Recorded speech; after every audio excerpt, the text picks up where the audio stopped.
Gotland has become one of Sweden's biggest summer obsessions. Every year, 1 million people cross the Baltic Sea in search of medieval streets, dramatic coastlines, and the perfect vacation.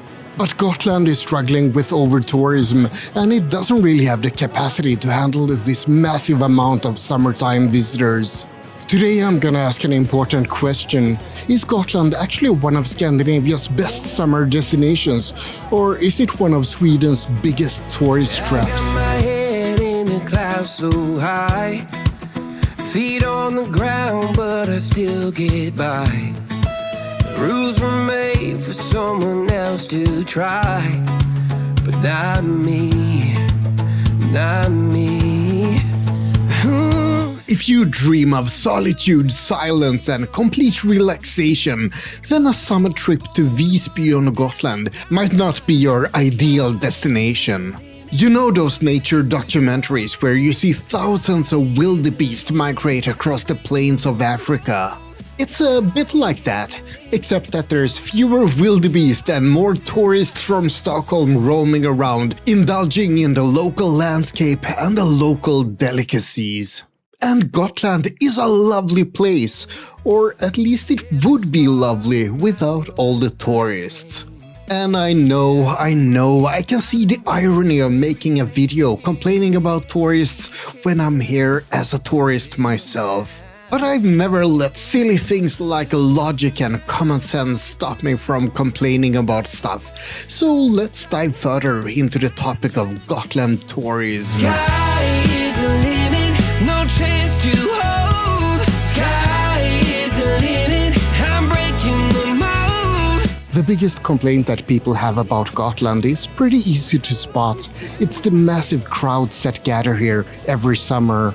During the summer months, and especially during the medieval week or any of the other special weeks, the island is completely transformed. Hotels sell out, campgrounds fill up, restaurants become packed, and parking spots... yeah, let's not talk about parking spots. Oh, and let's not forget about the costs. Accommodation costs soar to astronomical levels, and rental cars often disappear months in advance. This is of course a big annoyance to visitors to Gotland, but it's even more of an annoyance to locals living here. I've heard that many people living in Visby flee the city during summers to escape all the tourists. The ferry tickets can also become pretty difficult to get hold of if you're late to the party. And expensive. There's a limited amount of spots on the ferries, and if you're not flying to Gotland, well, then that's the only way to and from the island. If you're planning a last-minute summer trip to Gotland, then let me congratulate you on your optimism.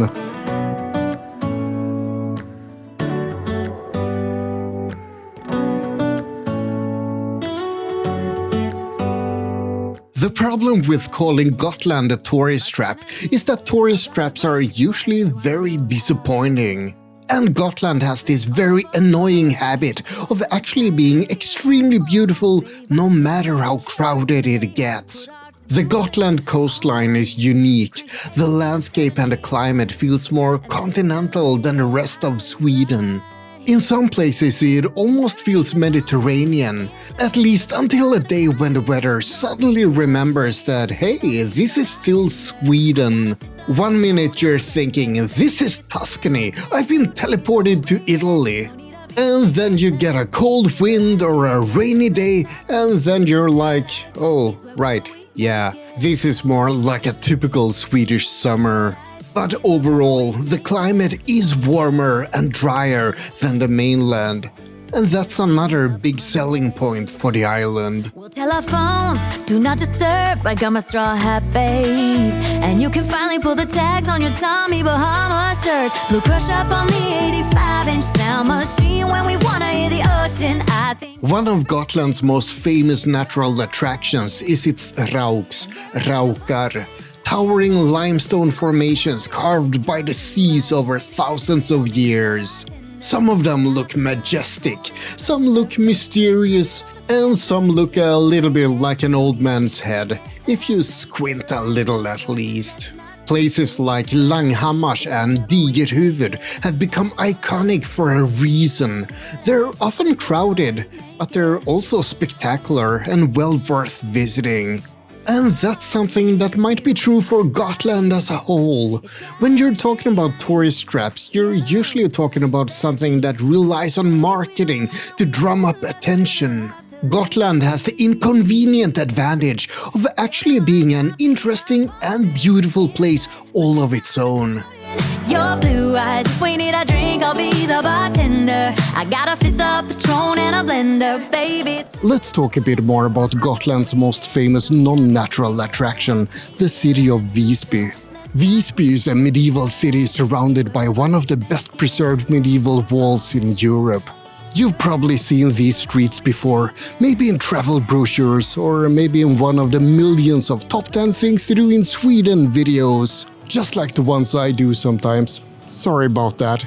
And I also include clips of Visby in other videos because it is an absolutely charming city. The town is a maze of cobbled streets, church ruins, roses, stone houses, and hidden courtyards. It's one of those places where every corner looks like it belongs on a postcard. Yeah, just look behind me. And during the medieval week, things become even more unexpected. Suddenly, the city becomes filled with knights and jesters, and the occasional confused tourist trying to buy a coffee while standing behind a Viking warrior. The atmosphere is incredible, but the downside is that it's very popular. Visby, during certain summer weeks, like the medieval week, is probably among the most crowded experiences you can have in Sweden. But here's something that many visitors to Gotland never discover. There's more to the island than just Visby. The island is over 170 kilometers long, and the further you travel from the city, the quieter it becomes. One of the strangest things about Gotland is that you can drive 30 or 40 minutes away from thousands of tourists and suddenly find yourself pretty much alone. Or maybe just rent a bike and bike for 30 minutes, that works too. People flock to places like the Blue Lagoon, but there's plenty of other gorgeous swimming spots. And others flock to Fårö to look at sea stacks at Langhammars or hang out at the beach at Sudersand. But not many people visit Näsholmen or other parts of southern Gotland. The scenery is still spectacular in those places.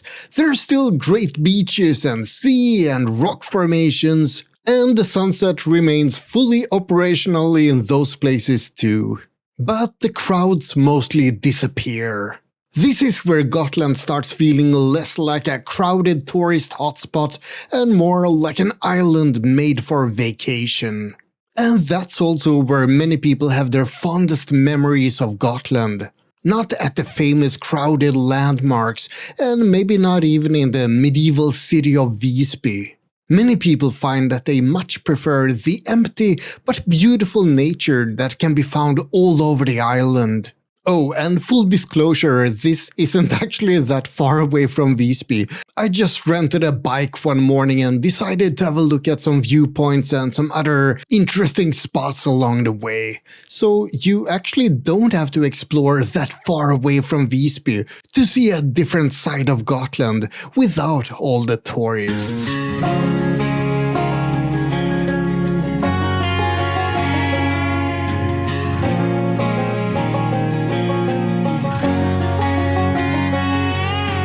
Now, I think that we should talk about one of Sweden's most popular hobbies. Paying for overpriced food and trying to convince yourself that it was an amazing culinary experience and totally worth it. Gotland has developed a reputation as a bit of a food destination. The island is known for lamb, saffron pancake, truffles, local breweries, and lots of other sweet and savory treats. Some of it is really good, some is excellent, and most of it is quite expensive. Let's talk about the famous Gotland saffron pancake, for example, mostly because I actually have some footage of myself eating it. Is it good? Yes. Is it a life-changing experience? No. It's not something that will leave you with a religious epiphany, but you'll be happy that you tried it at least. But it can be pretty expensive, especially for just a piece of pancake. Local lamb, on the other hand, often deserves the hype it gets. The quality of the meat is excellent, and there's actually a reason that it's famous. Gotland also has a lot of breweries, and the beer is also really good. Trust me, I've tried a lot of it. If you can find it, you can also try Gotlandsdricke, a type of local homebrewed ale. It looks pretty horrible, but people say it's actually really good. It's not allowed to be served at restaurants though, so it can be a bit difficult to get hold of. Either way, Gotland definitely has a lot of interesting and unique food and drink, but it can get a little bit overhyped and just a little bit expensive. Yeah. Ooh.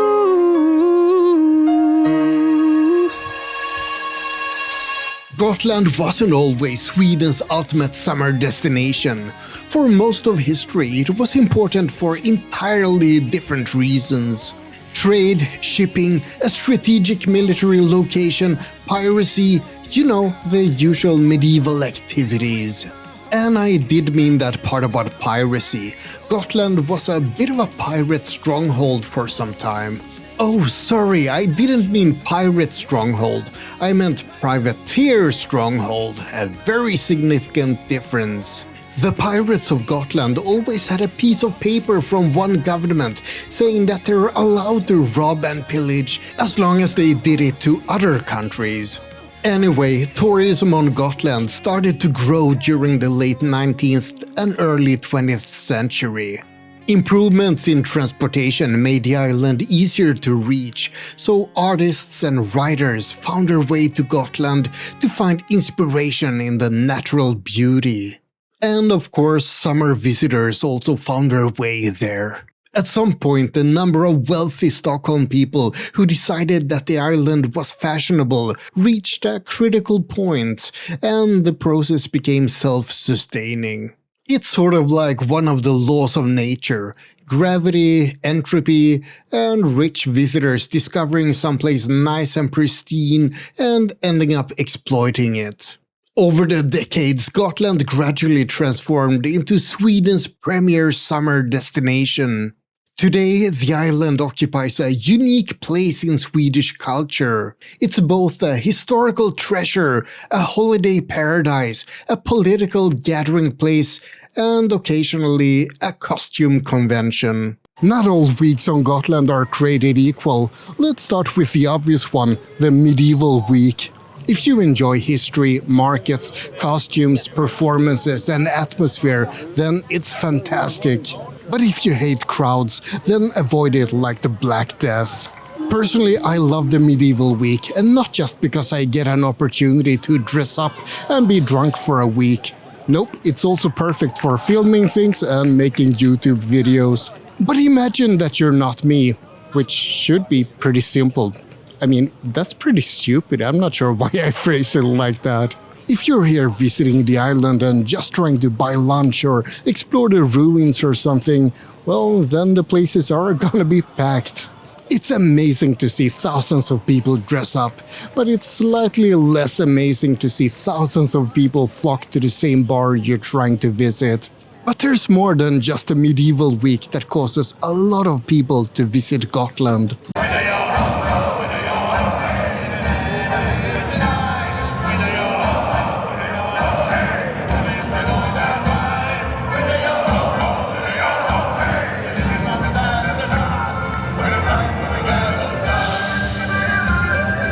Almedalen Week is another special week on Gotland. It's an annual gathering of politicians, journalists, lobbyists, and all kinds of corrupt people. It's a proper hive of scum and villainy, filled with panels and discussions and empty promises. I think that most casual tourists find Almedalen Week even less appealing than Medieval Week. Prices become even more inflated, and the politicians are of even more dubious moral character than the pirates at Medieval Week. But there's more. You have the Bergman Week in honor of the director Ingmar Bergman. He's quite a famous Swedish director who loved spending time on Fårö in the northeast of Gotland. You also have Stångaspelen, a week with sporting events, and Harvest Festival week later in autumn. But the most infamous of the special weeks on Gotland is the Stockholm Week. Celebrities and wannabes, mostly from Stockholm, flock to Gotland to party and behave like spoiled brats for a full week. Aside from the other 51 weeks when they behave like spoiled brats in the rest of Sweden. And maybe Saint-Tropez as well. If Almedalen Week is a hive of scum and villainy, then the Stockholm Week is a cesspool of everything that's wrong with Sweden. I don't have any footage to show from that week because I've never been there.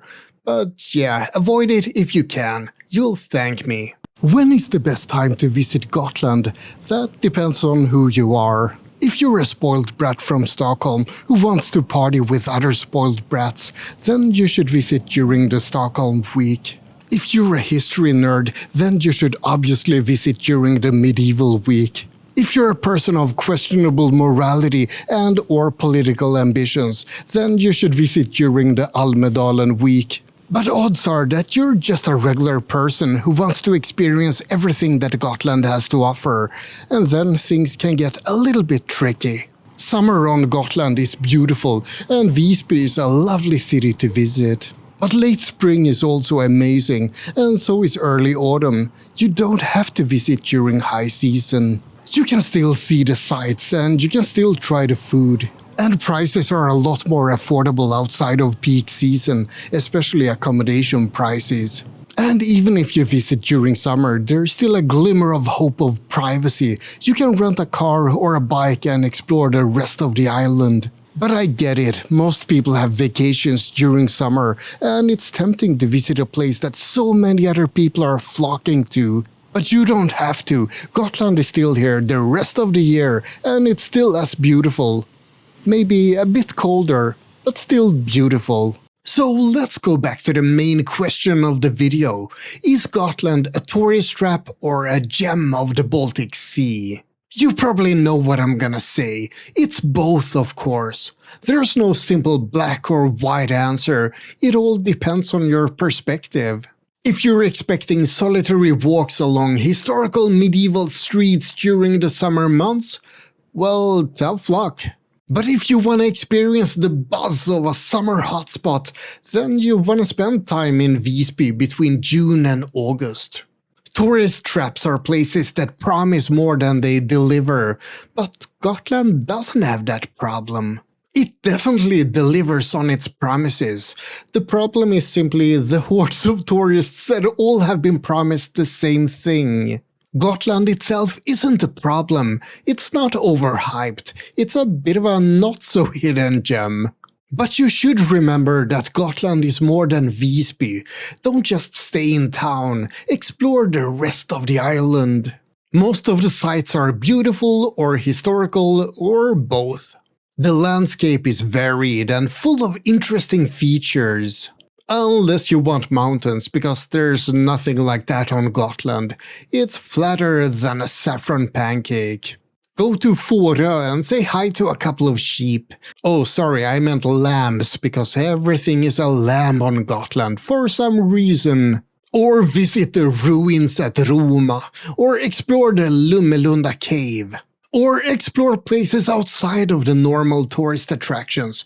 Rent a car, find a hostel in the woods somewhere, and try some local food at random restaurants far away from Visby. And visit some breweries as well, but maybe not if you're driving. You can do all of this during the peak summer months, and if you avoid the usual top 10 list things, then you won't see all of those thousands of other tourists. And even if you want to go to the touristy places, you can visit in late spring or early autumn to avoid all of those crowds, even if I have to give a fair bit of warning because many places close down after the summer is over. But anyway, if you explore Gotland the non-typical way, then it definitely becomes a gem of the Baltic Sea. And that's about it for this slightly rambling video about whether or not Gotland is a tourist trap. I hope you found it interesting. Like and subscribe, but most importantly, have a great day.